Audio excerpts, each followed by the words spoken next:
हमारे चैनल को सब्सक्राइब करें और बेल आइकन दबाएं। हाय, मैं हूं आदित्य श्रीवास्तव और आप मुझे अभिजीत के नाम से जानते हैं। For more episodes of CID, subscribe to Liv Crime and hit the bell icon.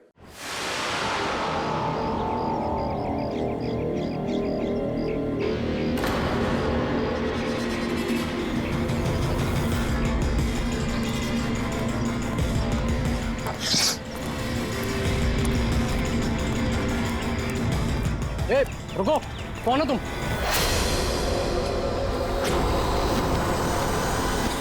तुम नहीं, यहाँ तुम नहीं हो सकते। नहीं। ए, रुक! अरे यहाँ आने की परमिशन नहीं है किसी को। वॉचमैन, पकड़ो इसे। वो देखो भाग रहा है, पकड़ो उसे।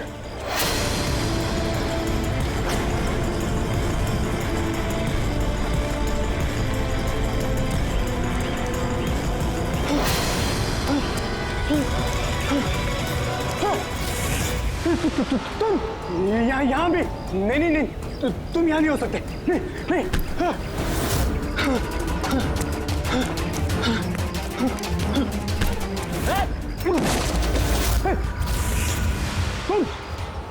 तुम मेरे पीछे क्यों पड़े? तुम मुझे मार दोगे। अरे कौन है? रुक!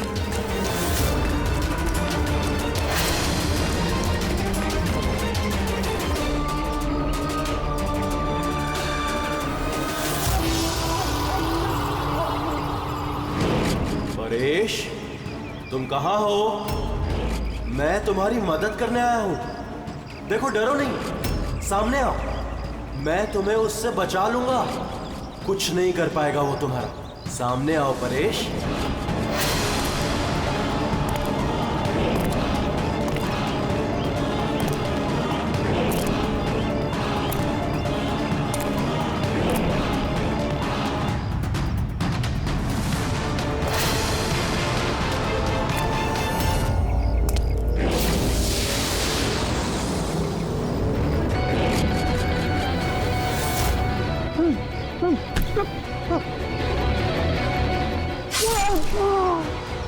ए, कौन है वहां पे? हाँ?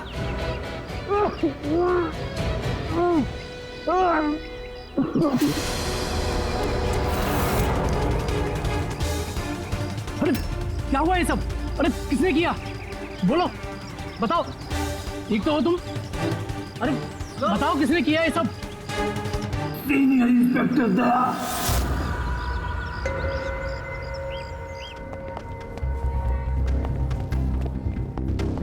हाँ डॉक्टर साहब, पेशेंट खतरे के बाहर है, लेकिन अभी भी बेहोश है। कौन है, कुछ पता चला? हाँ, इसका नाम परेश है, लेकिन अभी तक बेहोश है। होश में आने के बाद आप लोग मिल सकते हैं। ठीक है डॉक्टर साहब, थैंक यू। वैसे आपने हमें क्यों बुलाया? इनके कारण। इनका कहना है कि हमला करने वाला आप ही की टीम का है। What? क्या बकवास कर रहे हैं आप? सीआईडी का काम होता है आम आदमी को मुजरिमों से बचाना, हमला करना नहीं, समझा? सब सच बकवास ही लगता है, लेकिन ये बकवास नहीं है, क्योंकि पीड़ित ने खुद मुझसे कहा है। क्या बताया उसने? किसने हमला किया उस पर, बताओ। दया। What? क्या बोल क्या रहे हो? मैंने उस पर हमला किया? हाँ, उसने मुझसे यही कहा है कि आपने ही उस पर हमला किया है और आप उसे जान से मारना चाहते हो। क्या? मैं उसकी जान लेना चाहता हूँ? हाँ सर, मुझे लगता है कि आपको दया को अरेस्ट कर लेना चाहिए। हमें हमारा काम बताने की जरूरत नहीं है, समझा? मुझे पता था कि आप अपने कलीग का ही साथ देंगे। देखा, चोर चोर मौसेरे भाई। ज्यादा जज मत बन, समझा? और तुम्हारी सर्टिफिकेट की जरूरत नहीं है हमें। परेश को कैसे जानते हो तुम? मैं उसे नहीं जानता सर। तो फिर? सर, ये हमारी कंस्ट्रक्शन साइट पर हमें मिला था। हमें देखकर ऐसे बिहेव कर रहा था कि जैसे इसने कोई भूत देख लिया हो, और फिर एकदम से अंदर भाग गया। और थोड़ी देर बाद इसकी चीख हमें सुनाई दी। जब हम वहां पहुंचे तो वो बुरी तरह जख्मी हालत में पड़ा था, और उसने उसी हालत में हमें बताया कि उस पर हमला दया ने किया है। मैं एक समय पे दो जगह पे नहीं हो सकता। मैं सुबह से ब्यूरो में था। तसल्ली के लिए तुम वो सीसीटीवी फुटेज देख सकते हो, समझे? लेकिन फिर उसने आपका नाम क्यों लिया? एक काम कीजिए, अब जाइए यहाँ से, जाइए। बहुत बोल दिया। Thank you very much doctor साहब। समझ में नहीं आ रहा था, जब तुम ब्यूरो में ही थे तो फिर परेश ने ऐसे क्यों कहा कि दया ने उस पर हमला किया?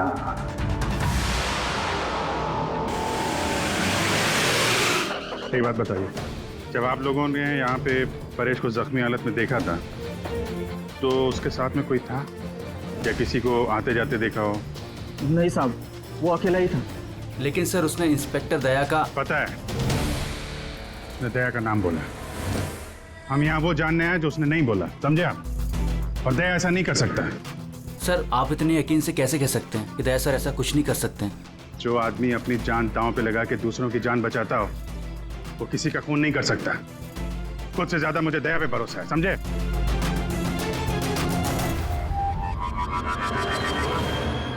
आसपास चेक करते हैं, शायद कोई सबूत मिल जाए।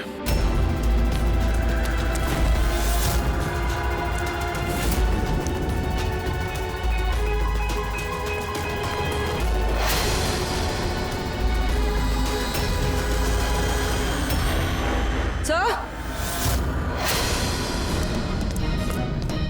हाँ? सर ये देखिए। ओह नो, है कौन ये? जिंदा है। हेलो, एम्बुलेंस भैया, मालमणी के पास अंडर कंस्ट्रक्शन बिल्डिंग है, वहां पे भेजो जल्दी। तुम लोग जानते हो इसे? ये तो सुबह सर है, ये 2-3 बार पहले फ्लैट देखने आ चुके हैं। लेकिन सर इसे हुआ क्या है? शायद ऊपर से गिरा है।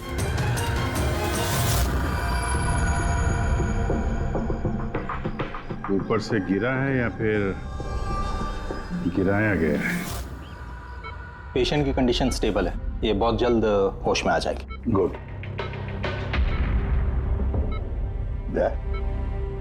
क्या हो गया? इसे तुम ऐसे क्यों देख रहे हो? जानते हो इसे?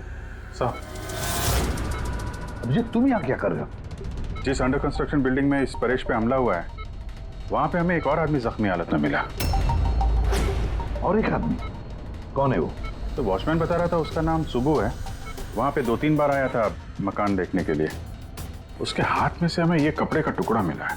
अच्छा, छोड़ दो मुझे मत मारो, छोड़ दो मुझे, मत मारो मुझे, छोड़ दो मुझे। परेश, परेश, मैं इसे भी प्रद्युमन सीआईडी से, घबराओ मत, तुम्हें कोई कुछ नहीं करेगा, हम तुम्हारे साथ हैं। दया, दया छोड़ दो मुझे, दया छोड़ दो मुझे, मुझे मत मारो दया। परेश दया तुम्हारे सामने खड़ा है, मैं इसे भी प्रद्युमन हूँ। दया, दया छोड़ दो मुझे, छोड़ दो मुझे। परेश, दया, दया तुम जाओ, दया तुम क्या चाहते हो मुझसे? दया छोड़ दो मुझे। परेश क्या बात कर रहे हो? दया, दया छोड़ दो मुझे, मुझे मत मारो दया। परेश मैं दया नहीं, मैं अभिजीत हूँ। दया, दया जाओ यहाँ से, जाओ, जाओ। अरे दया इधर है।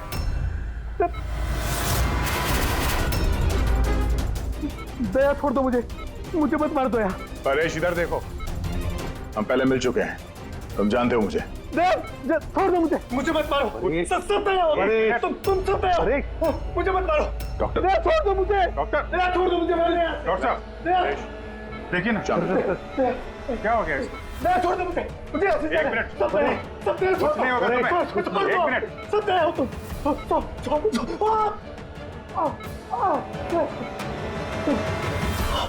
दया हो, दया हो तुम सब दया हो, तुम सब दया हो।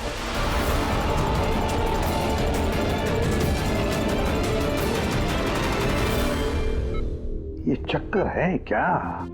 और हर किसी के चेहरे में उसे मेरा चेहरा नजर आता है। हाँ वही तो, इसलिए जब उसने उस आर्किटेक्ट को, उसके असिस्टेंट को, उस वॉचमैन को देखा तो ऐसे बर्ताव करने लगा जैसे उसने भूत देखा है। और उसके दिमाग का भूत दया तुम हो, तुम।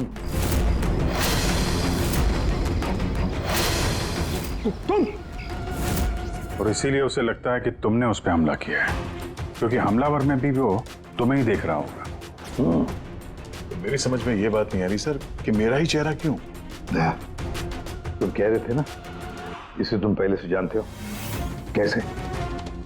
सर लगभग 15 साल पहले मैंने इसे गिरफ्तार किया था सर। हाँ, और 2 साल पहले ये जेल से छूट गया। और पिछले 2 साल में अलग अलग केस में मैंने इसे 2 बार अरेस्ट किया सर। अभिजीत, ये परेश पुराना मेहमान है दया था।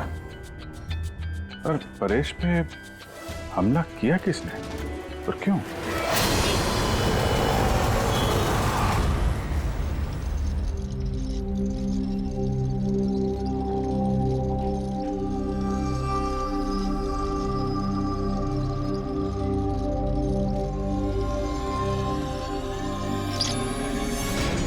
अरे मैडम जरा ध्यान से।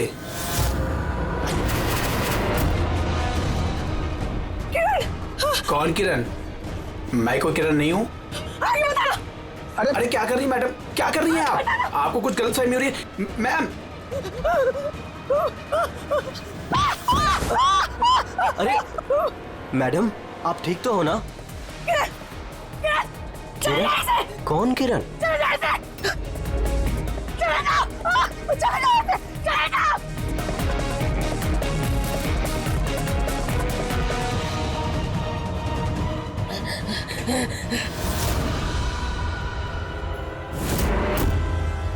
क्यों सुबह, कैसी तबीयत है तुम्हारी?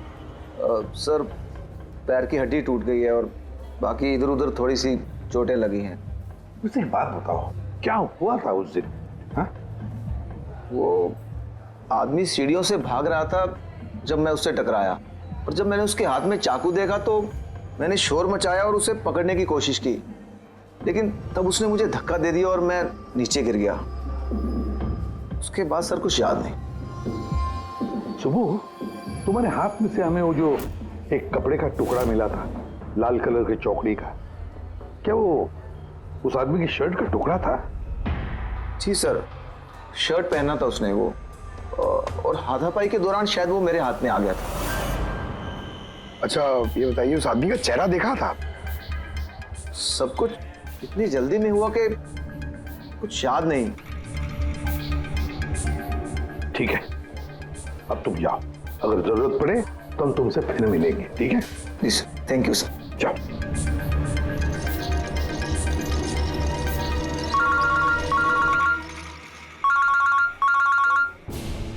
आ गया? क्या? कहां पर? अच्छा ठीक है, मैं अभिजीत और पूरी को भेजता हूं उधर। हाँ हाँ, अभी अभी। यस। क्या हुआ सर? दया बता रहा था कि किसी सुपरमार्केट में एक औरत आसपास के सभी लोगों पर हमला कर रही थी और हर एक को किरण किरण किरण नाम से पुकार रही थी। देखिए मैडम, हम लोग सीआईडी से हैं, आपकी मदद करने के लिए आए हैं, ठीक है? ये चाकू हमें दीजिए। तुम्हें किरण हो? देखिए मैडम, मैं किरण नहीं हूँ, मैं इंस्पेक्टर अभिजीत हूँ। मैं तुम्हें भी जान से मार दूंगी। मैं नहीं छोड़ूंगी। आप प्लीज नहीं छोड़ूंगी। चाकू रखिए। तुम भी किरण हो, मैं बोलता। क्या हुआ? सॉरी। Oh no. अरे क्या हो गया? ये औरत गिर कैसे गई? क्या हुआ? हटिए, आजा। एक्सक्यूज मी, हटिए, पीछे हटिए। 1 मिनट पीछे आइए। हुआ क्या है इसको? मैडम सुनिए। क्या हुआ इसे? मैडम, सर ये तो मर चुकी है। क्या? इसके शरीर में टेट्राकोटॉक्सिन या ब्यूरारे नाम का जहर इंजेक्ट किया गया था, जिसकी एक बूंद भी जानलेवा हो सकती है। मगर ये जहर तो हमारे देश में आसानी से नहीं मिलता ना? सिर्फ उसे ही मिलता है जो बड़ा रिसर्च कर रहा हो। तो भगदड़ में किसी ने वो पॉइजन इसे इंजेक्ट कर दिया। मगर एक काम करो, इस हादसे के वक्त का जो सीसीटीवी फुटेज है ना, वो अच्छी तरह से चेक करो। खूनी की तस्वीर उसी में मिलेगी सर। और सर, इस परेश का क्या? इसे हर जगह मैं ही क्यों दिखता हूँ? सालू के साहब, मुझे तो ये केमिकल की बहुत बड़ी गड़बड़ लग रही है। ठीक कह रहे हो फ्रेडी, बस ये वाकई किसी खास केमिकल की वजह से, क्योंकि मुझे इसके और परेश के दिमाग में एक अलग किस्म का केमिकल मिला है। तुम्हारे कहने का मतलब है कि इसी केमिकल की वजह से इन दोनों का बर्ताव एक जैसा और एक ही चेहरा इन दोनों को दिखता है। हाँ बस, और मैं इस केमिकल को और डिटेल में समझने की कोशिश कर रहा हूँ। मतलब जब तक इस परेश के दिमाग पर इस केमिकल का असर रहेगा, हमें कोई जवाब नहीं मिलेंगे। और अभिजीत, ये कपड़े का टुकड़ा जो आपने हमें दिया था, इसमें से भी हमें कुछ मिला है। कमाल है तारिका जी, आज तो फोरेंसिक में एक के बाद एक सबूतों का खजाना हाथ लग गया है। क्या मिला क्या आपको? ये कॉटन का कपड़ा है और इसके रेशों में आटे के कुछ ट्रेसेस मिले हैं। आटा? सिर्फ आटा? सिर्फ आटा। हाँ वाकई खजाना तो हाथ लगा है। आटा। सर ये फोटोग्राफ है सर। ये जितने भी लोग हैं इनमें से किसी ने उन्हें पॉइजन का इंजेक्शन दिया सर। अब और एक काम करो, ये जितने सारे लोग हैं ना, इन सब की मूवमेंट ट्रैक करो। शॉपिंग मॉल में खून होने से पहले ये लोग कहाँ थे, कहाँ से आए, क्या क्या कर रहे थे, और खून होने के बाद में देखो ये लोग कहाँ कहाँ गए। ओके?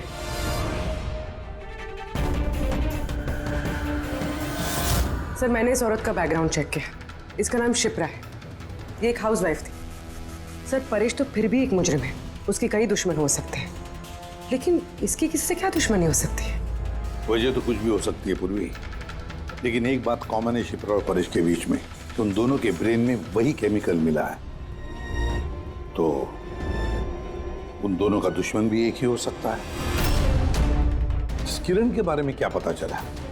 सर किरण शिप्रा का पति था और 2 साल पहले ही उसकी मौत हो चुकी थी। सर किरण शिप्रा को काफी मारता पीटता भी था। कोई ना कोई बात तो है इस परेश और शिप्रा के बीच में, कोई कॉमन बात, जिसकी वजह से ये दोनों भी उस खूनी के निशाने पर आ गए। क्या हो सकती है वो कॉमन बात? क्या हो सकती है? सर मैं परेश के पड़ोस में पिछले 5 साल से रहता हूँ, पर अजीब बात है सर, ना मैंने उसे कभी देखा ना कभी मुलाकात हुई। और कोई नहीं है परिवार में उसके? सर उसके पिताजी थे, जिनकी मौत तब हो गई थी जब वो जेल में था, और कोई नहीं है। सर शिप्रा का हस्बैंड बहुत स्ट्रिक्ट था। वो उससे मिलना तो दूर, किसी से बात तक करने अलाउ नहीं करता था। इनफैक्ट वो तो उसको मारता पीटता भी था। सर उसके हस्बैंड के डेथ के बाद ना मैंने बहुत कोशिश की कि मैं उससे बात करूं, उससे पूछूं, लेकिन उसने इंटरेस्ट नहीं रखा। अच्छा, उसका कोई करीबी दोस्त, कोई रिश्तेदार नहीं था क्या? सर मुझे नहीं लगता कि होगा। अच्छा। शिप्रा और परेश दोनों की जिंदगी में एक बात कॉमन, दोनों जिंदगी में अकेले थे, ना कोई दोस्त ना कोई रिश्तेदार। सर दोनों में एक चीज कॉमन है। क्या? सर हमने परेश और शिप्रा का कंप्यूटर चेक किया, तो उनकी कंप्यूटर हिस्ट्री से पता चला है कि दोनों ने ही ऑनलाइन सपोर्ट ग्रुप ज्वाइन किया था। अच्छा, ऑनलाइन सपोर्ट ग्रुप मतलब? सर ये ग्रुप्स है जो डिप्रेशन, लोनलीनेस, ड्रग एडिक्शन और अल्कोहलिज्म में फंसे होते हैं, उनकी काउंसलिंग करता है और उनकी मदद करता है। सर शिप्रा ने 2 हफ्ते पहले ही एक ऐसा ग्रुप ज्वाइन किया था जो शादीशुदा जिंदगी में परेशान लोगों की मदद करता है, और परेश ने अपने अकेलेपन से निकलने के लिए पिछले महीने ही ऐसा ग्रुप ज्वाइन किया था। अजीब इत्तेफाक है, दोनों ने ऑनलाइन ग्रुप ज्वाइन किया और दोनों को एक ही तरीके की परेशानी हुई। कुछ पता चला इस ग्रुप के बारे में? सर हमारा साइबर एक्सपर्ट राज इस ग्रुप को ट्रेस करने की कोशिश कर रहा है, जल्दी कुछ पता चल जाएगा। सर शिप्रा का खून इसी आदमी ने किया। जिस वक्त उसका खून हुआ था उस वक्त जितने भी लोग मौजूद थे, ये सबसे ज्यादा अजीब है सर। जिस वक्त अभिजीत सर और पूर्वी सुपरमार्केट पहुंचे थे, ठीक उसी वक्त ये आदमी वहां पहुंचा था सर, और भीड़ में घुस गया था, और जब शिप्रा की मौत हुई तो फटाफट वहां से भाग गया। रेडी, काम करो, हमारा डेटाबेस चेक करो, शायद इसके बारे में कुछ पता चले, कोई लीड मिल जाए। इसका मतलब है सर ये खूनी सुपरमार्केट में कुछ खरीदने नहीं बल्कि शिप्रा को मारने के लिए आया था।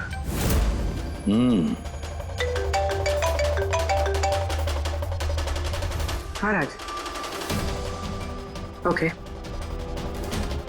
ठीक है, तो तुम मुझे एड्रेस SMS कर दो। Thank you. Sir cyber expert Raj का फोन था, उसका कहना है कि ये दोनों ग्रुप्स एक ही IP एड्रेस से बनाए गए हैं। एक ही कंप्यूटर से? हाँ सर। आईपी का एड्रेस मिला है? हाँ सर, अंधेरी में एक प्रिंटिंग शॉप है, ये दोनों ग्रुप्स वहीं से बनाए गए हैं। बस तो फिर अभिजीत, तुम और पूर्वी जाओ वहां पर और देखो कौन है इस सबके पीछे और उसका क्या कनेक्शन है। क्या सोच रहे होते हैं? सर नहीं, पंकज ने भी बताया कि वो खूनी शिप्रा को मारने के इरादे से ही आया था। तो फिर सर उसे पता कैसे चला कि शिप्रा वहाँ सुपरमार्केट में है और वो लोगों पे हमला कर रही है? वो शिप्रा को फॉलो कर रहा होगा सर। अगर फॉलो कर रहा था तो अभिजीत और पूर्वी के वहाँ सुपरमार्केट में पहुंचने से पहले वो मार के निकल जाता, बाद में नहीं मारता उसे। अभिजीत को सुपरमार्केट पहुंचने में 20 मिनट लगे और खूनी को भी वहां पहुंचने में 20 मिनट लगे, तो इसका मतलब है दोनों को भी खबर एक ही वक्त पहुंची थी। सर कहीं ऐसा तो नहीं कि इंफॉर्मेशन खूनी को हमसे ही गई हो? हमारे यहां से इंफॉर्मेशन? हाँ, हो सकता है। क्या कहीं ऐसा तो नहीं कि जब हम परेश को देखने गए थे हॉस्पिटल में, उस वक्त खूनी वहां पर मौजूद था और उसने मेरी बातें सुन ली हो? अरे खूनी हॉस्पिटल में कर क्या रहा था? क्या परेश खूनी के हाथों पहले तो बच गया था। हो सकता है खूनी अपना अधूरा काम पूरा करने हॉस्पिटल आया था, परेश को खत्म करना चाहता था वो, इसलिए।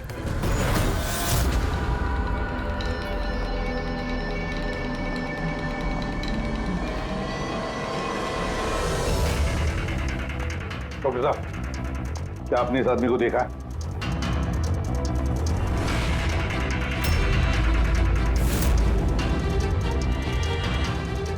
भाई साहब, ये आदमी को देखिए जरा। इस हॉस्पिटल में इसको देखा है कहीं?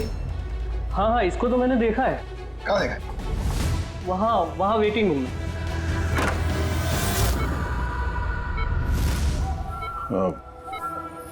क्या कोई आया था क्या? नहीं सर, यहाँ कोई नहीं आया। ठीक। हाँ दे सर, परेश तो ठीक है पर वो खूनी अभी तक दिखा नहीं। कहीं तो छुप कर बैठा ही है यार, सही वक्त का इंतजार कर रहा है। वेटिंग रूम में भी चेक किया सर, वहां भी कोई नहीं है। तो यही पता है, पर कहाँ छुप कर बैठा है ये?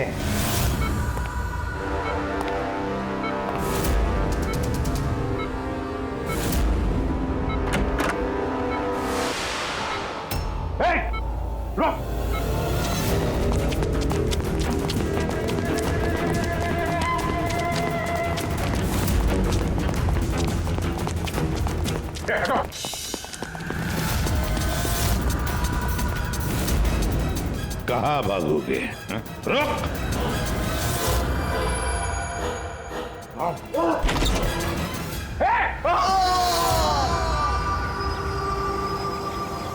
My God! हाँ भाई, क्या मिला? सर ये दोनों साइड डिलीट किए जा चुके हैं, अब वो ऑपरेशनल नहीं है। मतलब अपराधी ने सबूत मिटा दिया? जी सर, पर सर कुछ इंटरेस्टिंग चीजें मेरे हाथ लगी है। क्या? ये देखिए सर, इसी आईपी एड्रेस से, इसी कंप्यूटर से उस तरीके के 6 और ऑनलाइन सपोर्ट ग्रुप बनाए गए हैं। तो लोगों को फंसाने के लिए ऐसे कई ग्रुप बनाए गए हैं? बिल्कुल सर। सर बाकी ग्रुप डिटेल में चेक कर लेता हूँ। मतलब सर, परेश और शिप्रा के अलावा और भी कई लोग हैं जिन्हें इन लोगों ने फंसाया है। मगर सर मकसद क्या हो सकता है इस तरह से साइट बना के लोगों को टारगेट करने का? वही केमिकल से रिलेटेड कुछ होगा। ये कुछ मिला रजिस्टर में? हाँ सर। सर पिछले 3 महीनों में 85 लोगों ने एक कंप्यूटर यूज किया है। सबकी डिटेल्स चेक करनी पड़ेगी। ठीक है सर। ये देखिए, 6 में से 5 ग्रुप डिलीट किए जा चुके हैं, लेकिन अभी भी एक सपोर्ट ग्रुप एक्टिव है और अभी भी उसे कोई ऑपरेट कर रहा है। Enhancing the life of lonely people, मतलब साफ है, ग्रुप बनाया जाता है, तना लोगों को फंसाया जाता है और बाद में ग्रुप डिलीट। तो अब उन्हें एक और शिकार की जरूरत है। एक आइडिया है कोई? कुछ पता चला इस आदमी के बारे में? फिलहाल तो कुछ नहीं। वॉलेट के अलावा इसके पास कुछ भी नहीं मिला है, मोबाइल फोन तक नहीं। तो हमारे पास कोई सुराग नहीं है। दया, ये केस दिखता उतना सिंपल नहीं है, बहुत बड़ा षड्यंत्र है ही है। कई सारे लोग इसमें इन्वॉल्व हैं। ये तो इस खेल का मोहरा लग रहा है सर, वो भी भाड़े का। और इस केस का मास्टरमाइंड अभी भी आजाद घूम रहा है, अपने नए शिकार की तलाश में होगा। जल्द से जल्द ढूंढना होगा सर इसे। हाँ पंकज, आराम से। बस खड़े। ये क्या ही था उनके? सर आप ये क्या खेल खेल रहे हैं पंकज के साथ? नहीं, ये कोई खेल नहीं है। बस मैंने बताया था ना, ये केस बहुत ही पेचीदा है, बड़ा कॉम्प्लेक्स है। याद है ना, मैंने बताया था उस परेश के और उस शिप्रा के दिमाग में मुझे एक अलग तरीके का केमिकल मिला था। हाँ, मैंने उस केमिकल को रिप्लिकेट किया और इस पंकज के शरीर में इंजेक्ट कर दिया। What? तू पागल हो गया फारूक है? अगर इसे कुछ हो गया तो? अरे कुछ नहीं होगा यार, बिलीव मी, मैं पागल हूं क्या?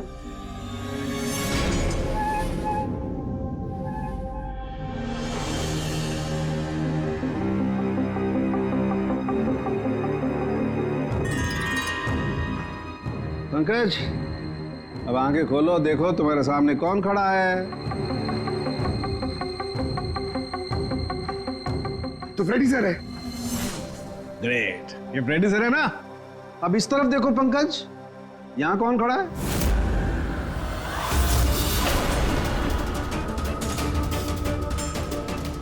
ये कैसे हो सकता है? ये इधर फ्रेडी सर, यहाँ फ्रेडी सर। मतलब सारू के ये परेश और शिप्रा के साथ यही हो रहा? पंकज, बस पट्टी लगा लो, पट्टी लगा लो बस। ये देखा बस, इसे फ्रेगोली सिंड्रोम कहते हैं। इस सिंड्रोम में इंसान को एक ही चेहरा हर चेहरे में दिखाई देता है। उस इंसान का चेहरा जिसे या तो वो सबसे ज्यादा नफरत करता है या जिससे सबसे ज्यादा डरता है। पंकज, मुझसे इतनी नफरत करता है तू? अरे सर, आपसे नफरत थोड़ी करता हूँ सर, आपसे तो मैं डरता हूँ। पंकज को मैंने इस केमिकल का बहुत थोड़ा सा डोज दिया, इसीलिए इस पर वैसा असर नहीं हुआ जैसा शिप्रा पर और परेश पर हुआ था। परेश और शिप्रा को तो इतना हैवी डोज दिया गया था कि उनके दिमाग पर गहरा असर हुआ और साइकोसिस लेवल पर पहुंच गए। इसलिए दोनों ऐसा रिएक्ट कर रहे थे जैसे सामने भूत दिख गया हो। तो इसका मतलब जैसे जैसे परेश के दिमाग से ये केमिकल का असर कम होगा, नॉर्मल हो जाएगा और हमें अपराधी तक पहुंचने का जरिया मिल जाएगा। हो सकता है, लेकिन दावा नहीं कर सकते। और हाँ, हम ये भी नहीं कह सकते कि इस केमिकल का असर कितने दिनों में खत्म होगा।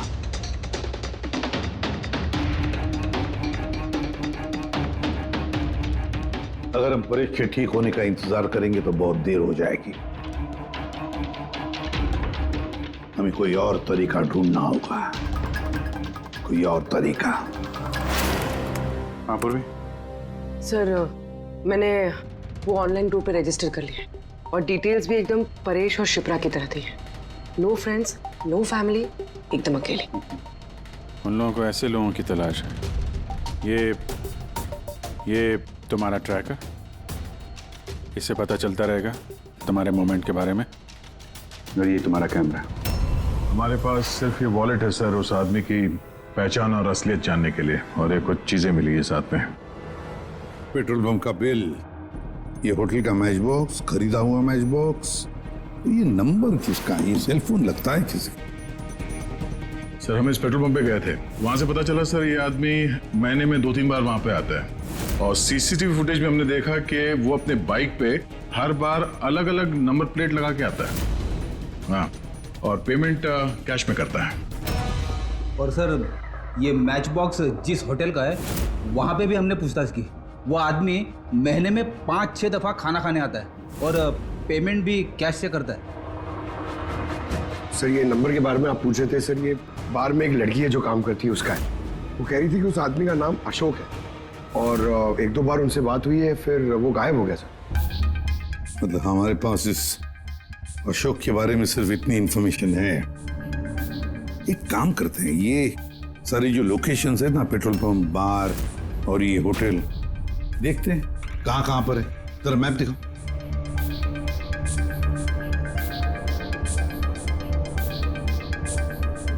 ये वो जगह है जहाँ पे वो पेट्रोल पंप है। सर यहाँ पे बाहर है सर। और सर ये होटल है। बार, ये होटल, पेट्रोल पंप। दया सर ऐसे नहीं लगता तुम्हें? देखो ना कि सारे के सारे लोकेशंस 1 किलोमीटर के दायरे में है यहाँ से। हो सकता है सर उसका घर या ऑफिस इस जगह के आसपास ही कहीं। Are you ready? I'm ready. चल चल। सर मैं रेडी। अरे वाह, बहुत अच्छा गेटअप है। इसके घर का क्या किया? सर पूर्वी के लिए भाड़े पे 1 हफ्ते के लिए घर लिया। I mean, अल्पा के लिए। अल्पा, ठीक है, गुड। लेकिन पूर्वी चौकन्ना रहना, उनका पहला कदम क्या होगा हमें पता नहीं है। Yes. Good luck. Thank you sir. अब एक काम करते हैं, इस 1 किलोमीटर के दायरे में इस अशोक का फोटोग्राफ दिखाते हैं, सबको दिखाते हैं। शायद कोई निकले जो इसको जानता हो।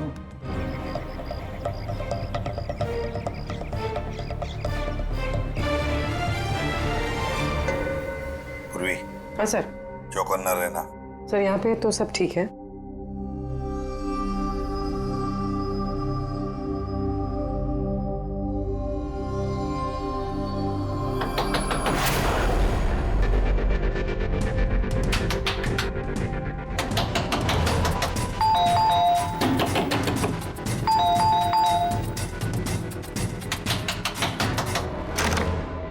जी कहिए। वो मेरे पीछे ना कुछ गुंडे पड़े, मैं अंदर आ सकती हूँ प्लीज? 1 मिनट। हाँ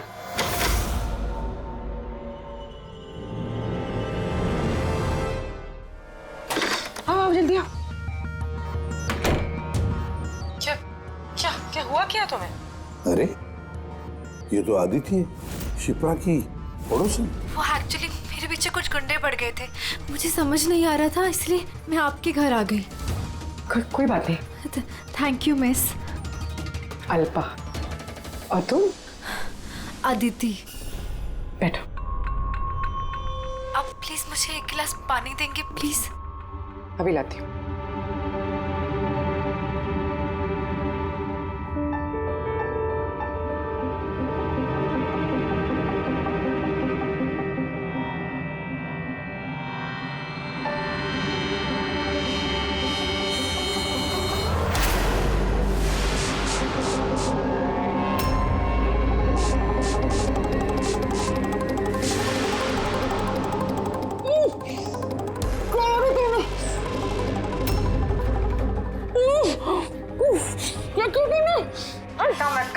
कुछ ऐसा नहीं किया, ज्यादा दर्द नहीं दूंगी तुझे मैं। पूर्वी,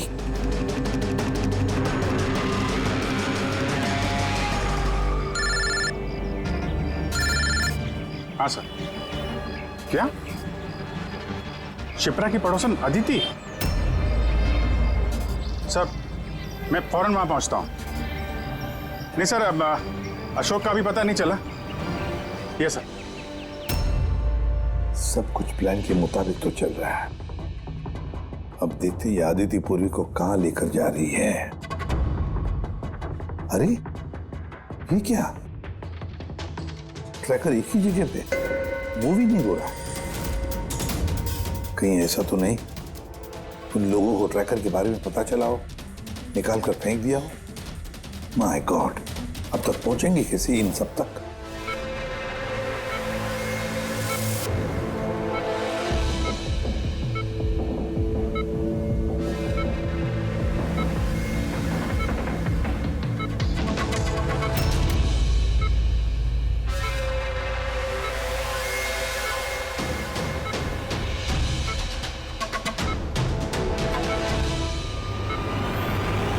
चलो, तुम्हारे दवा का वक्त हो गया है। अब अच्छे बच्चे की तरह दवा लो और तुम बिल्कुल भी टेंशन मत लेना, तुम्हें ज्यादा दर्द नहीं दूंगी। कौन हो तुम? छोड़ो मुझे, छोड़ो मुझे। चिंता मत करो, मैं तुम्हें दर्द नहीं दूंगी। छोड़ो मुझे।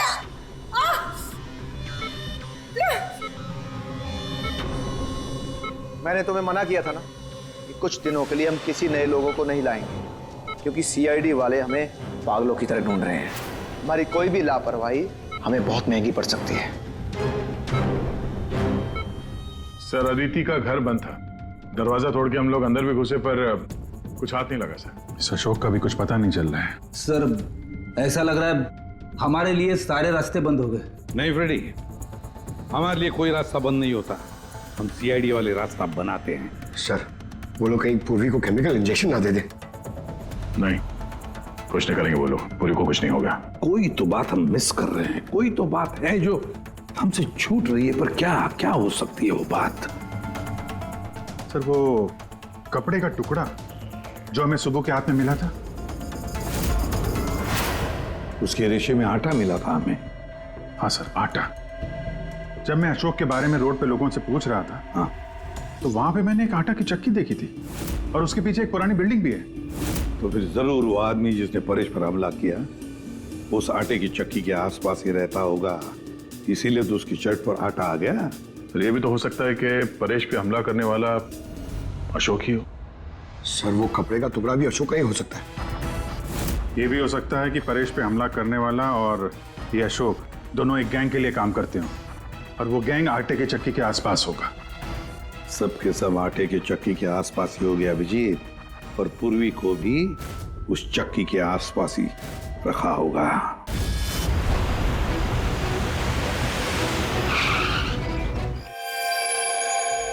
कोई अपने जगह से नहीं लेगा, कोई भी नहीं।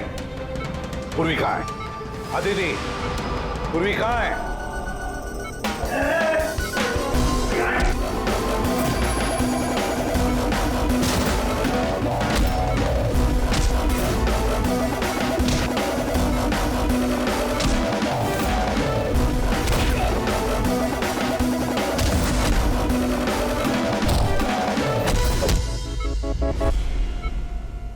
सब नर्सेज और डॉक्टर इस तरफ आ जाओ। चले चलो तुम भी जल्दी।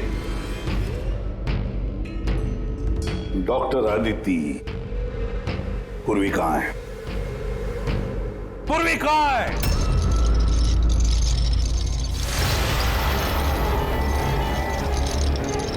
तुम्हारी पूर्वी मेरे पास है एसीपी। सुंबू तुम?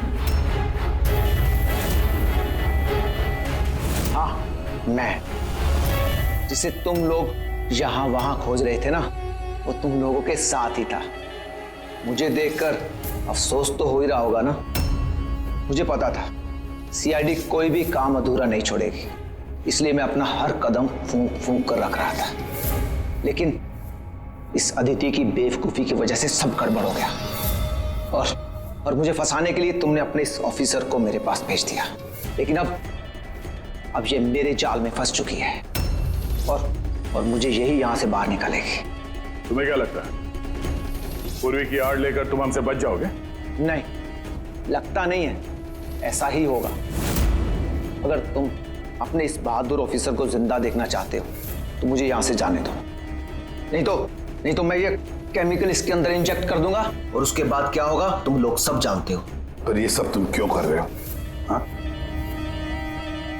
अपने बेटे रवि के लिए। अपने बेटे के लिए? हाँ, मेरे बेटे को पार्किंसन नाम की बीमारी है। मैं अपने केमिकल से उस बीमारी का इलाज ढूंढ रहा हूं और मैं जिस फार्मा में काम करता हूं वो मुझे इंसानों पर उसे ट्राई करने नहीं देती। इसीलिए तुमने अपने तरीके से लोगों को फंसा के उन पे ये एक्सपेरिमेंट करना शुरू कर दिया। अगर मैं ऐसे नहीं करूंगा तो मैं सही इलाज तक नहीं पहुंच पाऊंगा। कैसे पता चलेगा मुझे कि इन केमिकल्स का इंसानों पर रिएक्शन क्या होता है? और इसीलिए तुम सपोर्ट ग्रुप में ऐसे लोगों को टारगेट करते थे जो अकेले रहते थे, ताकि अगर वो गायब भी हो जाए तो किसी को भनक ना लगे और तुम उन पर अपने एक्सपेरिमेंट्स आराम से करते रहो। हाँ? अकेलेपन से जूझ रहे परेश को मैंने अपने सपोर्ट ग्रुप के जरिए फंसाया और उस पर एक्सपेरिमेंट शुरू किया। लेकिन इन सबकी गलती की वजह से वो यहां से भाग निकला और तुम लोगों के हाथ लग गया। नहीं तो मेरा प्लान कभी फेल नहीं होता। तभी तुम उसकी जान के पीछे पड़े हुए थे। मैं तो उसे उस अंडर कंस्ट्रक्शन बिल्डिंग में ही मार डालता, लेकिन वो आर्किटेक्ट बीच में आ गया।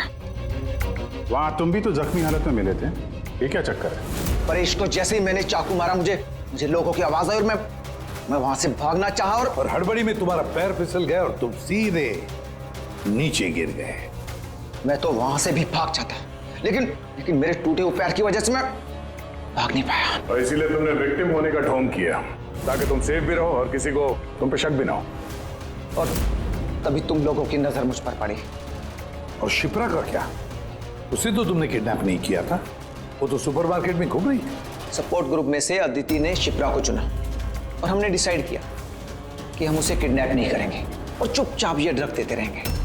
खिलाड़ी तो तुम शातिर हो और थोड़े कच्चे हो, नहीं तो हमारे लिए सबूत नहीं छोड़ते तुम। याद है ना तुम्हारा वो शर्ट, उसका एक टुकड़ा, कपड़े का टुकड़ा, उस पर जो आटा लगा था ना, बस उसी के जरिए हम तुम तक पहुंच गए।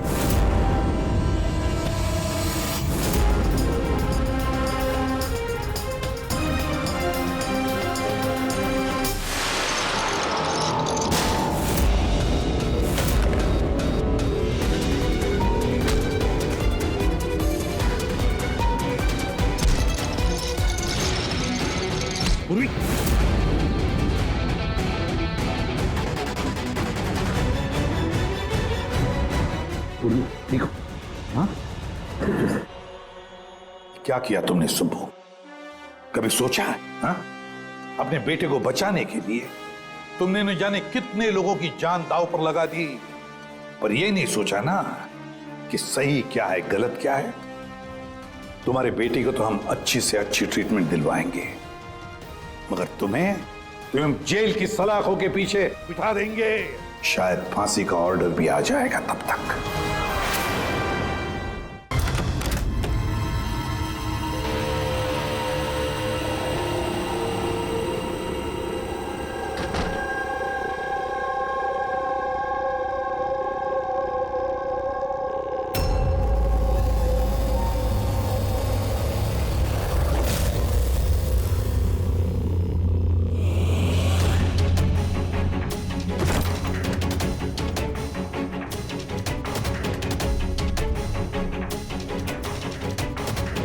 बकुल से आज बात करनी पड़ेगी,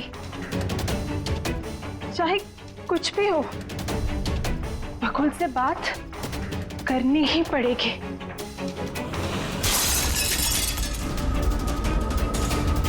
घर में तो कोई नहीं है, ये आवाज कैसे?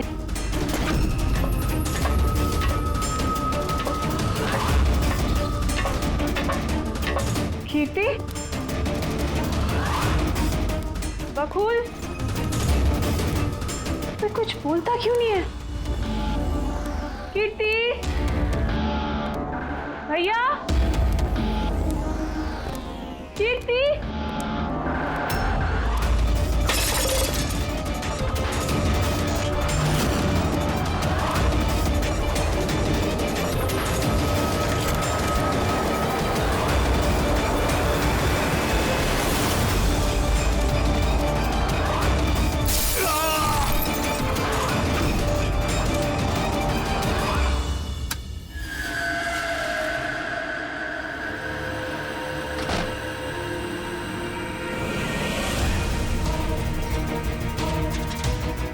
भैया का सूटकेस? भैया बैंगलोर नहीं गए क्या?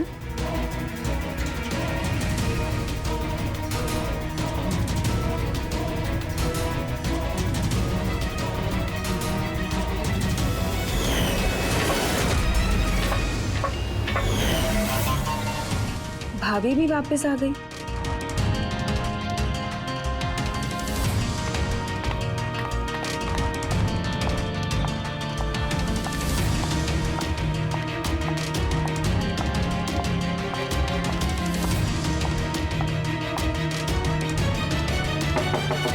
भैया,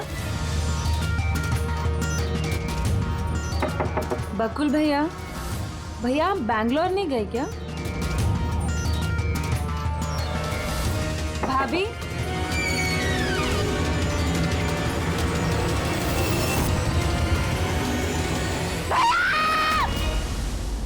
देखो कीर्ति, ये खून का मामला है। एक बार फिर से सोच लो, क्या तुमने जो कुछ भी कहा वो सच है?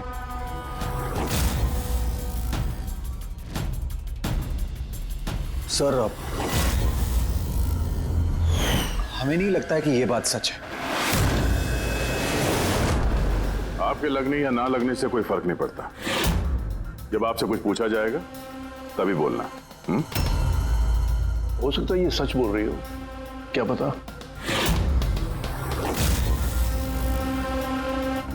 मैं पागल नहीं हूँ, मैं होश में हूँ।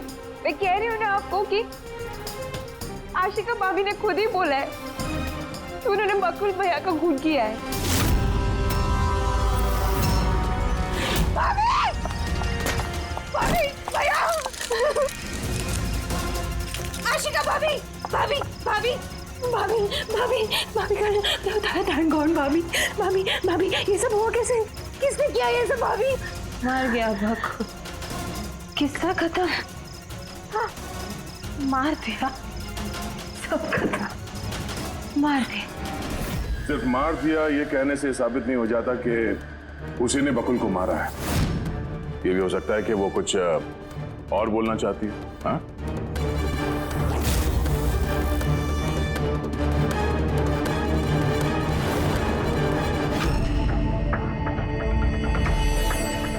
एक बात बताओ, जब बकुल का खून हुआ उस वक्त तुम सब लोग कहां पर थे?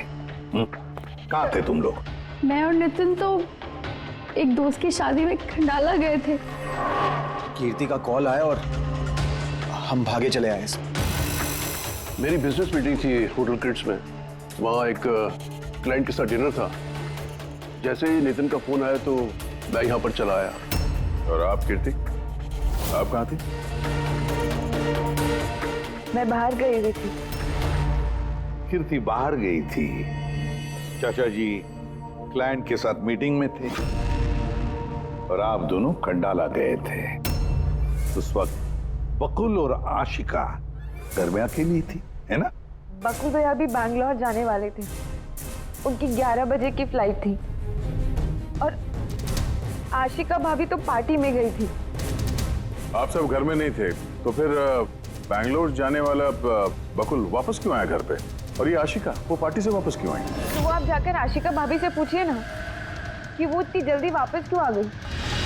वो तो घर पे ये बोलकर गई थी ना कि वो सुबह वापस आएंगी। वो तो हम पूछेंगे उससे। फिलहाल आप बताइए, आप कहाँ गई थी बाहर? मेरी मदर बांद्रा रहती है, उनको अचानक फूड पॉइजनिंग हुआ था, मैं उनके पास ही गई थी और फिर वहीं से मैं आई। वाह, हर एक के पास एक्सप्लेनेशन है कि बकुल के खून के वक्त मैं यहाँ था, मैं वहां थी, मैं वहां गया था। सबके पास एक्सप्लेनेशन है, लेकिन आप सब लोग एक बात अच्छी तरह से याद रखना, हम सीआईडी वालों से सच ज्यादा देर तक छुपता नहीं, सामने आकर ही रहता है।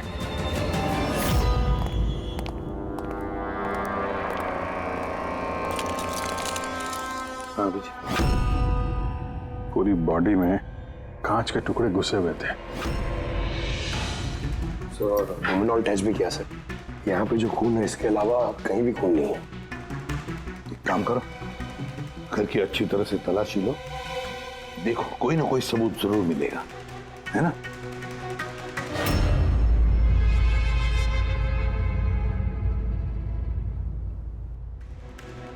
ये बताया सर, इनका कहना है कि इन्हें कुछ भी याद नहीं। कुछ भी याद नहीं? आशिका, तुम्हें याद आ रहा है तुमने कीर्ति को होश में आने के बाद कुछ बताया था? याद करो। मुझे कुछ याद नहीं आ रहा। याद करने की कोशिश करो। कीर्ति कह रही थी कि बकुल का खून तुमने किया, ऐसा तुमने खुद उसको बताया। कीर्ति इल्जाम लगा रही है मेरे पे। बकुल को मैंने नहीं मारा।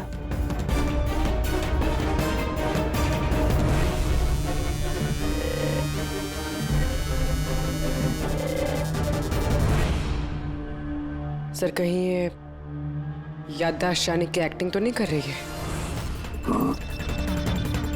हो सकता है, क्योंकि बकुल यहाँ कमरे में खून से लथपथ पड़ा है और इसके सर पे थोड़ा सा निशान है, बस। बेहोश हुई कैसे? वही तो, इससे सच उगलवाना पड़ेगा। कैसे उगलवाएंगे सर?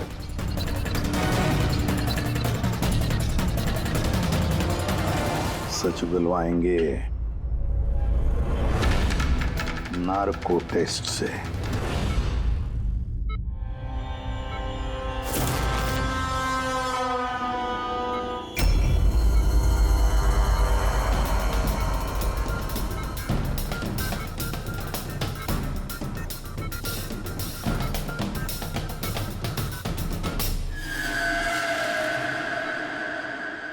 18 अप्रैल की रात को जब आप पार्टी से घर लौटी तो क्या हुआ था? मैं घर में घुसी, बकुल चिल्ला रहा है। फिर क्या हुआ? फिर मैं रूम में गई देखने के लिए। क्या देखा आपने? मैंने देखा कि जैसे ही मैं अंदर गई तो मैंने देखा बकुल वहाँ पे है, उसकी पीठ से खून निकल रहा था। मैंने वहीं पर एक लड़की की लाश पड़ी हुई देखी। मुझे गुस्सा आया और मैंने वहाँ पड़ा एक कांच को उठाया।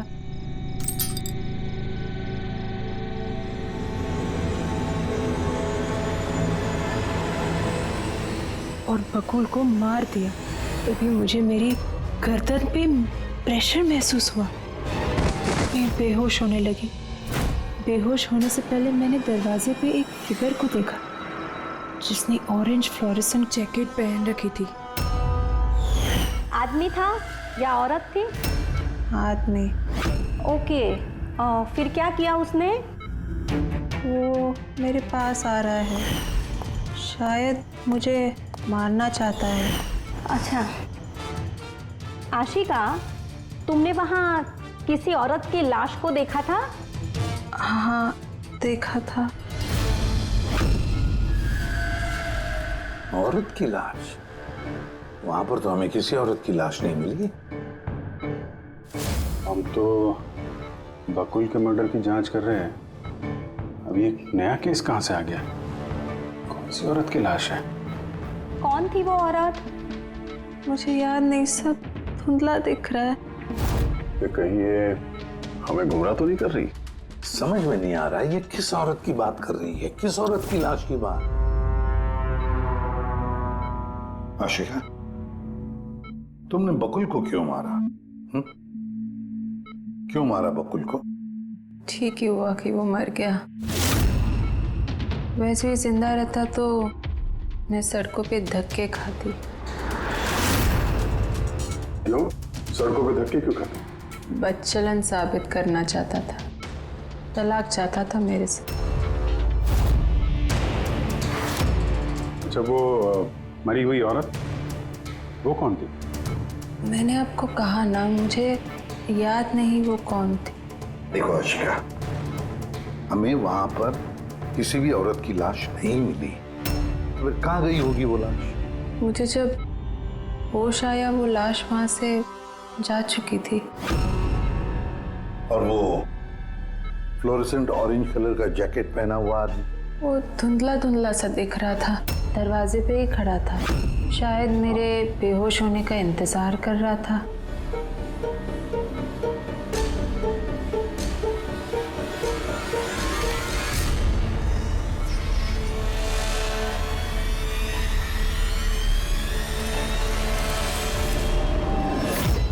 अभी तो आशिका वही बोल रही है जो उसे अच्छा लगता है, मगर टेस्ट में उसने सब कुछ सच सच बोला है। Thank you sir. अगर इसने नार्को टेस्ट में सच बोला है तो हमें उस मरी हुई औरत के बारे में पता करना पड़ेगा। लगता है क्राइम सीन पर दोबारा जाना पड़ेगा। अच्छी तरह से फिर से चेक करते हैं, कोई ना कोई सबूत तो मिलेगा ही मिलेगा। सर ये मशीन कोई स्पेशल मशीन है? ये मशीन छोटे से छोटा सबूत ढूंढने में भी सक्षम है, जैसे कि माइक्रोब्स जो अक्सर धूल में मिल जाते हैं। और ये जो मशीन है ना, ये इस कमरे में छोटा से छोटा जो डस्ट पार्टिकल होगा ना, छोटे से छोटा, उससे उस जैकेट वाले आदमी का पता बता देगी जो इस कमरे में मौजूद था। बहुत बढ़िया।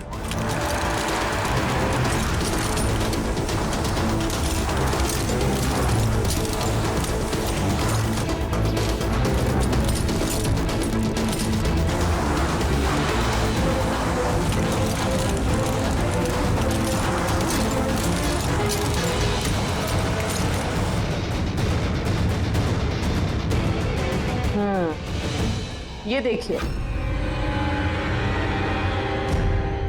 जो हमारी नजरों से बच गया वो इस मशीन ने ढूंढ निकाला।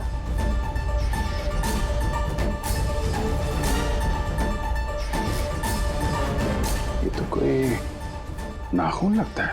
वो भी नेल पेंट लगा हुआ, डेफिनेटली कोई औरत का है। मगर सर यहाँ कैसे? शायद भागा दौड़ी हाथापाई में किसी चीज से ठोकर लगी होगी और नाखून यहाँ पे रह गया। घर वालों का पता करो, इनमें से तो किसी का नहीं।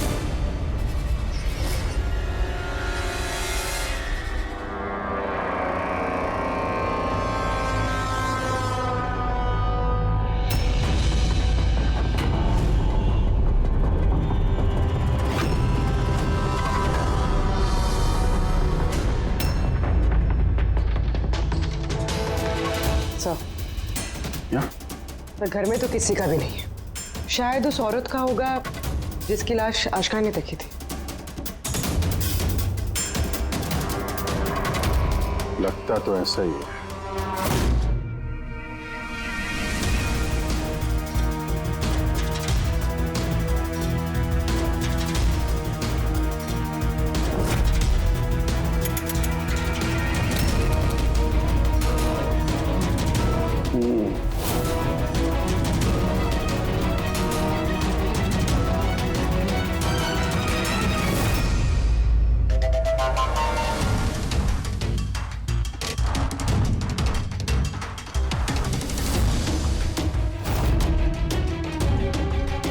ये बात है तारिका।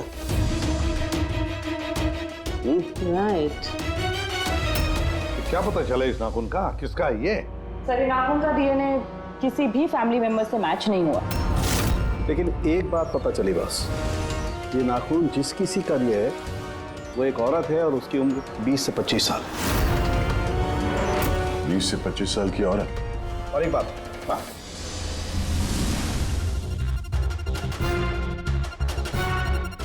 ये जो बारीक बारीक सफेद सफेद कण देख रहे हो ना, ये high percentage of high and है। नाखून में सुनिए, कोई औरत ड्रग एडिक्ट भी है? हाँ, घर परिवार की नहीं, बाहर की है। सर, कोई बाहर वाली वहां पे आई है तो किसी कार, ऑटो, टैक्सी वगैरह ही किया होगा। हाँ, पता लगाना पड़ेगा रिक्शा वालों से, टैक्सी वालों से कि क्या उनमें से किसी ने उसे घर पर छोड़ा है क्या।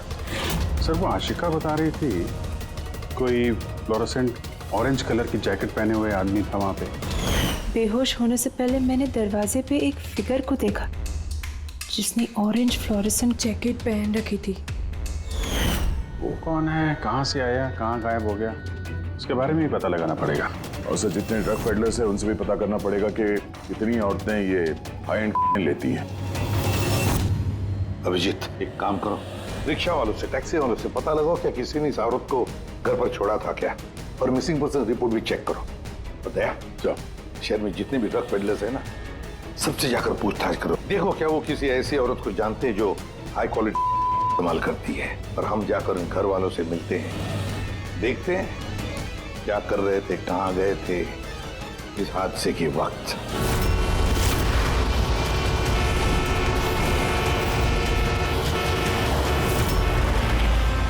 तुम्हारी एसोसिएशन से पता चला है कि 10 तारीख को यानी परसों रात में तुमने शांति निवास बंगलो में किसी लड़की को छोड़ा था। हाँ सर, छोड़ा था। कितने बजे की बात है? सर, लगभग 1 बजे की बात है, उसी बंगलो में। सर, बहुत नशे में थी वो और बार बार अपने हस्बैंड को गाली दे रही थी। अच्छा? जी sir.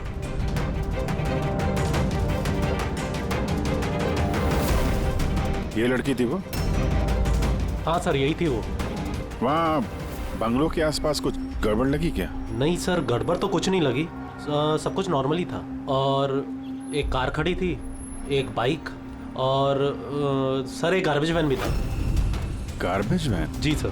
Sir sir sir sir sir sir, मैं भी एक लड़की को परसों शांति निवास बंगलो के बाजू में छोड़ा था। कितने बजे? सर, यही कोई 12:30 बजे के आसपास। और तुमने 1 बजे छोड़ा था? जी सर। ये लड़की थी वो? नहीं नहीं सर, ये लड़की नहीं थी। तो इसको तुमने 1 बजे छोड़ा और 12:30 बजे जिस लड़की को छोड़ा था उसको दोबारा देखोगे तो पहचान जाओ? एकदम सर, बरोबर पहचान लेगा। गुड। सुनो, तुम लोगों से जो भी सवाल पूछा जाएगा उसका सही सही जवाब चाहिए। जरा सा भी झूठ बोला ना तो बड़ी मुसीबत खड़ी हो जाएगी, समझे? सर झूठ बोल के जान आफत में नहीं डालनी है हमें। तो फिर बताओ, जिस दिन बकुल का खून हुआ उस दिन क्या चेतन तुम्हारे होटल में था? जी सर, वो होटल में थे और उन्होंने सारा समय क्लाइंट के साथ बिताया। उन्होंने क्लाइंट के साथ डिनर भी किया। अच्छा, तो ठीक है, क्लाइंट के सारे डिटेल्स चाहिए हमें और उस दिन का सीसीटीवी फुटेज भी। शीना, कीर्ति की माँ को फूड पॉइजनिंग क्यों हुई? खाने में क्या मिलाया था? मैंने तो कुछ भी नहीं मिलाया था। आंटी जी तो बाहर गई हुई थी। जब वो वापस लौट के आई उनकी तबीयत खराब थी। सर नितिन और सिया दोनों सारा दिन शादी में ही थे। पूछे भी नहीं बता रहे। रट्टा मार के आए हो क्या? नहीं मैम, जो सच्चाई है वही बता रहा हूँ। 11 बजे फंक्शन बंद करा दिया था हमने। उसके बाद में नितिन और सिया वो लोग कहाँ गए? फिर वो दोनों अपने रूम में चले गए सर।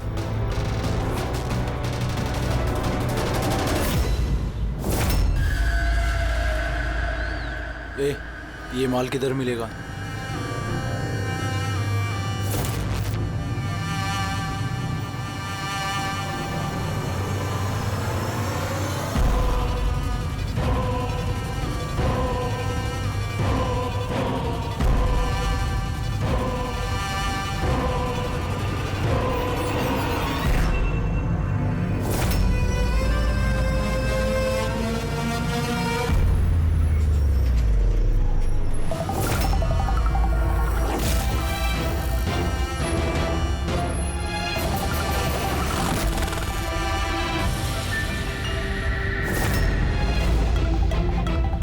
माल चाहिए।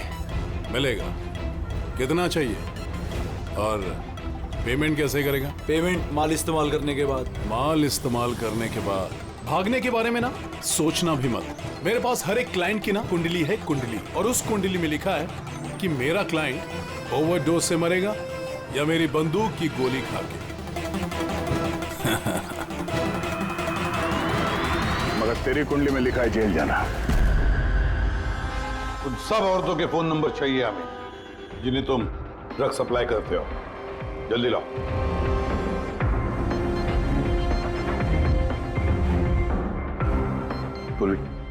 देखो जरा, कॉल करके देखो इन सारे नंबर्स पर। देखो कोई गायब तो नहीं है।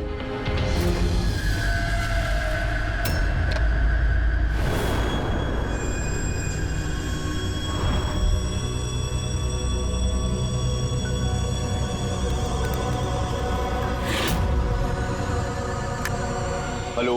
हाँ जी, मैं सोनारिका से बात कर सकती हूँ? देखिए मैम, सोनारिका जो है 2 दिन से यहाँ काम पर नहीं आ रही है। क्या? और जिसकी वजह से हम लोग भी परेशान हैं। 2 दिन से? ठीक, थैंक यू।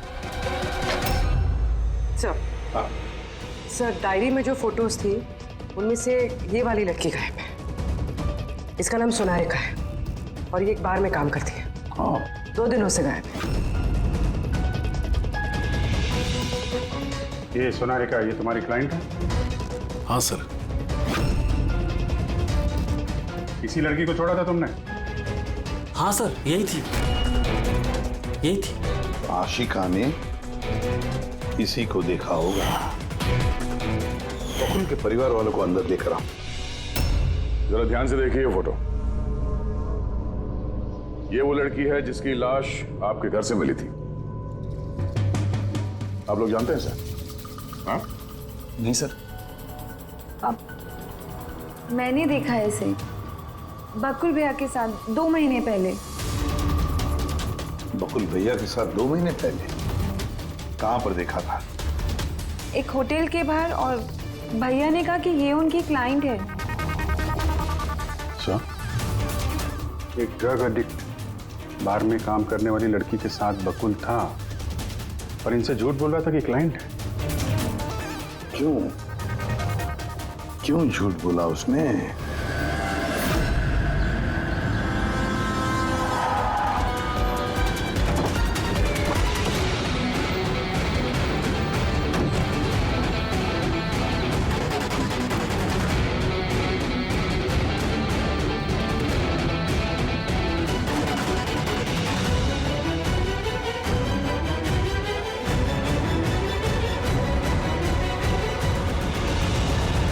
ये सोनाली का यहीं पे काम करती थी ना? जी हाँ, यहीं काम करती है। आप लोग कौन? सीआईडी। सोनालिका का खून हो गया। क्या? इसीलिए वो 2 रात से यहाँ काम पर नहीं आ रही है। हाँ, मगर हमें उसकी लाश नहीं मिली है। और इसके साथ साथ ये बकुल नाम का आदमी है, इसका भी खून हुआ।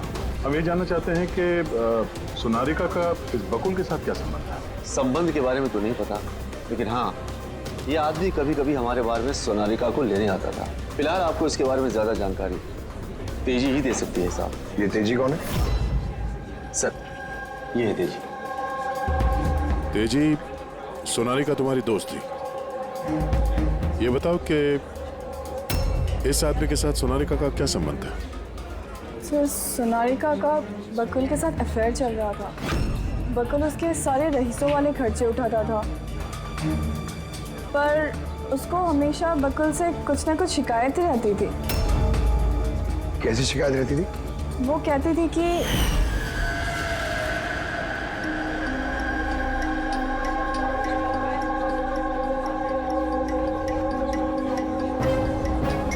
सोनालिका क्या हुआ? मैं बकुल के साथ ना अब ये रिश्ता और नहीं रख पाऊंगी। क्यों, क्या हुआ? ना तो ये रिश्ता रखने के पैसे मिल रहे हैं और नहीं वो बकुल अपनी बीवी आशिका को डाइवोर्स दे रहा है। कुछ तो करना पड़ेगा। क्या करेगी तो?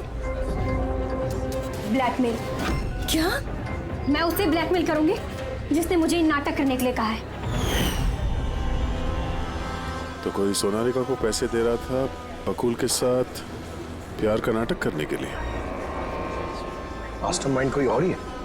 हाँ, और उसी मास्टरमाइंड ने प्लान किया और इस सोनालिका और बकुल को मार दिया। और आशिका का वहां पर आना प्लान में शामिल नहीं था। समझ में नहीं आ रहा है कि ये बकुल अपनी फ्लाइट छोड़कर घर वापस क्यों आया। पर सर, अगर खूनी को बकुल की गर्लफ्रेंड को मारना ही था तो कहीं और भी मार सकता था। वहां घर पे क्यों क्यों किया? तो शायद खूनी को पहले से पता था कि बकुल के घर में कोई नहीं, इसीलिए उसने धोखे से सोनालिका को वहां पे बुलाया और उसी समय बकुल और आशिका वहां पे पहुंच गए होंगे। ये हो सकता है। तो सर, लाश को घर से बाहर कहाँ लेके गए होंगे और कैसे? क्योंकि बकुल के घर की सारी गाड़ियां तो पहले से बाहर थी। दया, खूनी अगर चाहता है तो क्या लाश के टुकड़े करके वो सूटकेस में भी ले जा सकता है, या फिर लाश के टुकड़े करके वो प्लास्टिक के थैलियों में भी डाल सकता है। कचरे की थैलियां हैं प्लास्टिक की। हाँ सर। एक कार खड़ी थी, एक बाइक, सर एक गार्बेज वैन भी था। क्या? रात के 1 बजे? रात के 1 बजे बंगले के बाहर एक कचरे की गाड़ी खड़ी थी। इसका मतलब है सर ये खून प्लान था। ये खूनी गार्बेज वैन लेके आया था लाश को ठिकाने लगाने के लिए। और सर, ये फ्लोरेसेंट ऑरेंज कपड़े गार्बेज वैन वाले तो पहनते हैं। सर, चेतन जिस कंपनी के बिजनेस डिनर पे गया था, ऐसी कोई कंपनी रजिस्टर्ड ही नहीं। मेरी बिजनेस मीटिंग थी होटल किड्स में। और कीर्ति की माँ ने बाहर कुछ भी नहीं कहा। मेरी मदर बांद्रा रहती है, उनको अचानक फूड पॉइजनिंग हुआ था, मैं उनके पास ही गई थी। फिर भी उसे फूड पॉइजनिंग हो गई। ठीक है, ये भी पता लगाना चाहिए कि जिस रात बकुल और सोनालिका का खून हुआ, उस रात खंडाला से कोई टैक्सी या प्राइवेट गाड़ी आई थी क्या बंगले पर? अपनी माँ की बीमारी के बारे में सच सच बताओ। उनकी मेड शीना का कहना है कि उनकी जो भी हालत थी घर के खाने की वजह से नहीं हुई। हाँ, ये सच है। उन्होंने घर का खाना नहीं खाया था, बल्कि वो तो ये बता रही थी कि वो ड्राइवर के साथ बाहर गई थी और कार में उन्होंने कुछ दवाई खाई थी। दवाई खाई थी? हाँ, हमारे ड्राइवर अमन का भी यही कहना है। तुम्हारा ड्राइवर अमन का? सर, उन सभी ड्राइवरों को साथ में लेके आया हूँ जो गार्बेज वैन चलाते थे। हमें एक गार्बेज वैन के बारे में पता चला है जो आधी रात को सड़क के बीचों बीच खड़ी थी, जिसमें लाश डाल के ले जाया गया। वैन का पता चल गया? सर्विलेंस कैमरे में वो वैन साफ साफ दिख रही है हमें। क्यों?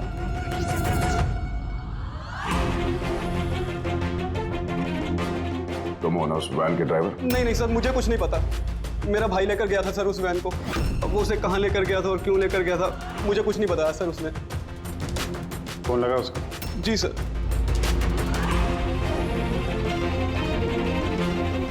हेलो अमन, कहाँ है तू?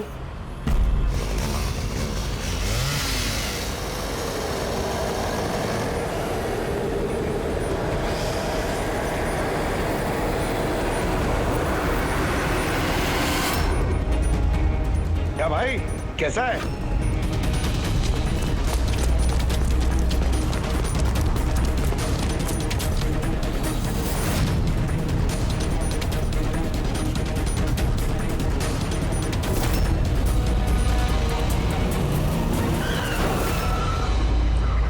सर मैं सब सच बता रहा हूँ। मैंने तो जो कुछ किया उस फोन कॉल की वजह से किया था, जो बकुल सर के बंगले से आया था। किसने फोन किया था बकुल के बंगले से? मैंने उसे कभी देखा नहीं है, सिर्फ उसकी आवाज़ सुनी थी। औरत ही आदमी? सर कभी कभी तो औरत की आवाज़ में फोन आता था और कभी आदमी की आवाज़ में। सर ये जो कोई भी है ना, ये बकुल के घर वाला ही। हाँ, मगर तूने ये सब किया क्यों? कोई फोन पे कुछ भी बोल देगा तू कर देगा? हाँ? सर मुझे लालच दिया गया था सर कि मेरे 5 लाख के कर्जे को चुका दिया जाएगा अगर मैंने उनकी बात मानी तो। सर मैं लालच में आ गया था, मगर मैंने कोई खून नहीं किया सर। मैंने तो सिर्फ लाश को टिकाने लगाया था सर। लाश कहाँ?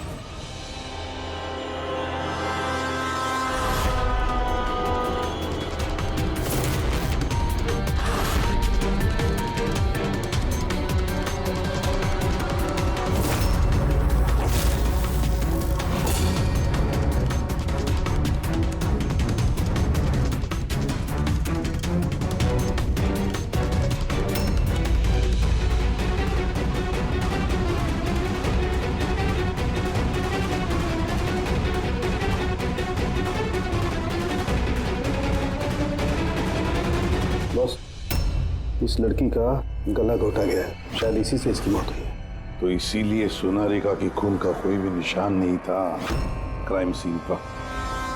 और उसके पैर के अंगूठे का नाखून भी उखड़ा हुआ है।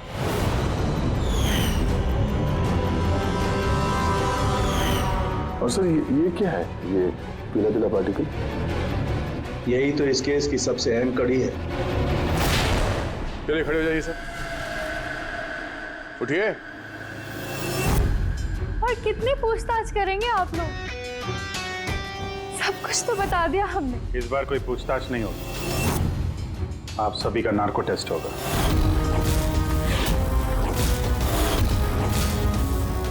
नार्को टेस्ट क्यों पर? क्योंकि आप में से कोई है जो सच नहीं बोल रहा है।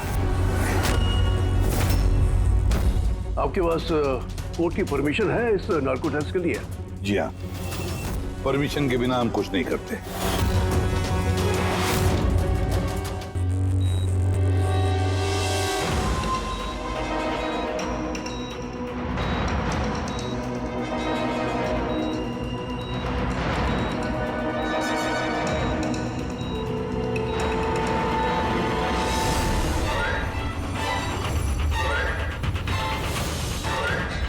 नींद आ रही है?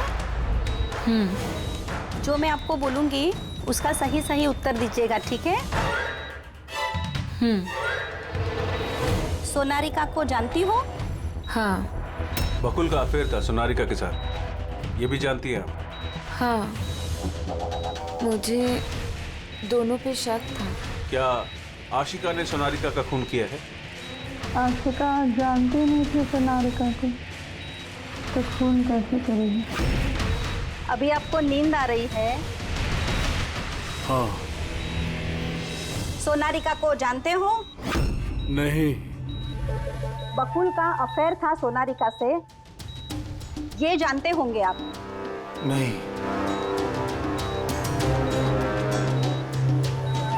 क्या आशिका ने सोनारिका का खून किया है?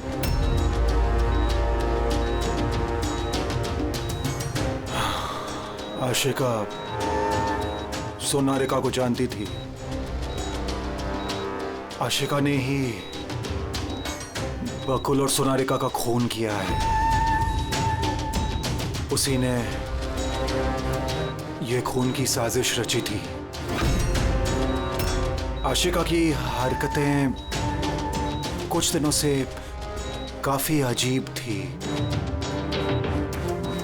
ये बात मैंने बकुल को बताई थी।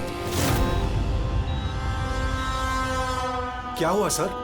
हुआ कुछ नहीं नितिन, सिर्फ इतना बताना था कि ट्रुथ सीरम के असर से इंसान सिर्फ उतना ही बताता है जितना उसे पूछा जाता है, ज्यादा कुछ नहीं बताता। अब बात यह है कि इंसान का दिमाग अपना मेमोरी शेयर करता है पर ओपिनियन नहीं देता, जैसे तुमने अभी दिया। अब सारी असलियत फटाफट बता दे, वरना असली वाला सीरम देना पड़ेगा तुझे। असली ट्रूथ सीरम मतलब ये कि हमने जो सीरम दिया था वो ट्रुथ सीरम नहीं था, ग्लूकोज का इंजेक्शन था। What? शक तो हमें तुम पे पहले से ही था, लेकिन सारी सच्चाई तुम्हारे मुंह से सुनना चाहते थे। नितिन, सब कुछ तुमने बड़ी सफाई से, बड़ी चालाकी से किया था, लेकिन सोनारिका के चेहरे पर जो हल्दी लगी थी ना, उसने तुम्हें पकड़वा दिया। वही हल्दी जो शादी के वक्त तुम्हारे हाथ में लगी थी।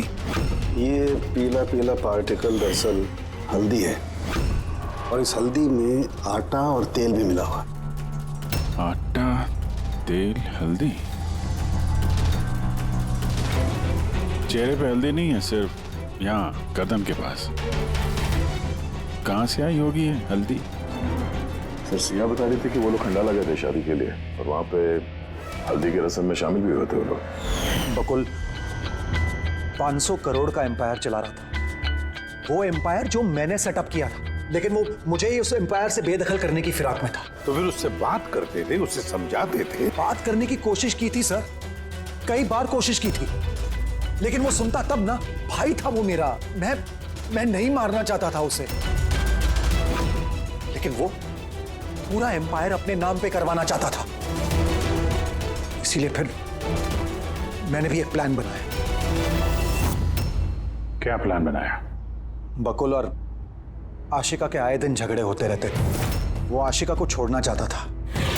मैंने सोनारिका को पैसों का लालच दिया और उससे कहा कि बकुल से झूठ मूठ का प्यार का नाटक करे, और एक दिन आगे जाके उससे शादी भी करे। दरअसल मैं सोनारिका के जरिए अपना एम्पायर हासिल करना चाहता था। मगर उसे क्यों मान दिया? वो तो तुम्हारा साथ दे रही थी शुरू में सर, लेकिन बाद में उसने मुझे ब्लैकमेल करना शुरू कर दिया। और इसलिए तुमने सोनारिका को धोखे से घर बुला लिया। हाँ सर, उस रात मैंने ऐसी सिचुएशन क्रिएट की जिससे कि सब लोग घर से बाहर रहे। मैं भी सिया के साथ खंडाला चला गया, और जैसे ही सिया ने दवाई ली और सो गई, मैं फौरन टैक्सी पकड़कर यहां आ गया और अमन को बुला लिया। सोनारिका के घर पहुंचते ही, देखो सोनारिका, मेरी बात समझने की कोशिश करो। अगर बीच रास्ते में तुमने मेरा साथ छोड़ दिया तो मेरा पूरा प्लान चौपट हो जाएगा। हो जाए प्लान चौपट, मुझे कोई फर्क नहीं पड़ता। और वैसे भी मुझे उस बकुल में कोई इंटरेस्ट नहीं है, और ना ही मैं उससे प्यार करती हूँ और ना ही मैं उससे शादी करना चाहती हूँ।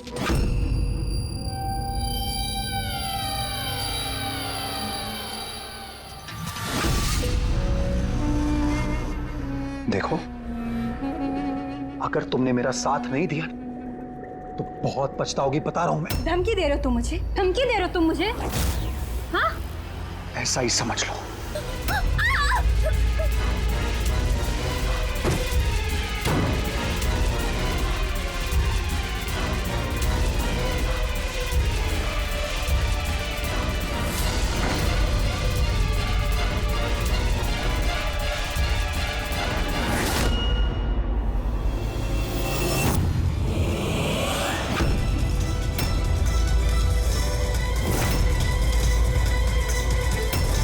भैया बकुल, क्या किया आपने? ये सोनारिका मुझे फंसाना चाहती थी। मैं पुलिस को बुलाऊंगा। बकुल, बकुल!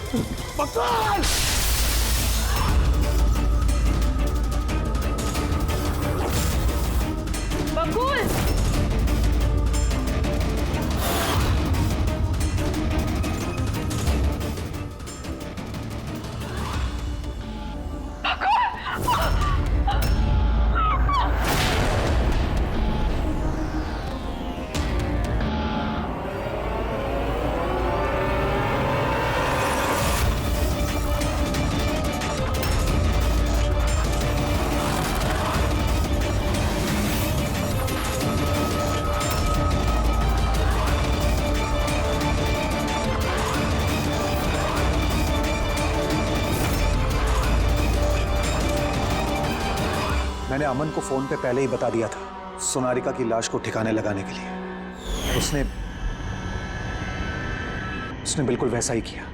पैसों की लालच ने तुम्हें इतना अंधा बना दिया कि तुम अपना सगा रिश्ता भी भूल गए, अपने भाई की जान ले ली, और तो और अपनी साथी सोनारिका को भी मार डाला। कानून तुम्हें कभी माफ नहीं करेगा, कड़ी से कड़ी सजा होगी, शायद फांसी। For more updates, subscribe to our channel, click the show links and enjoy watching the videos.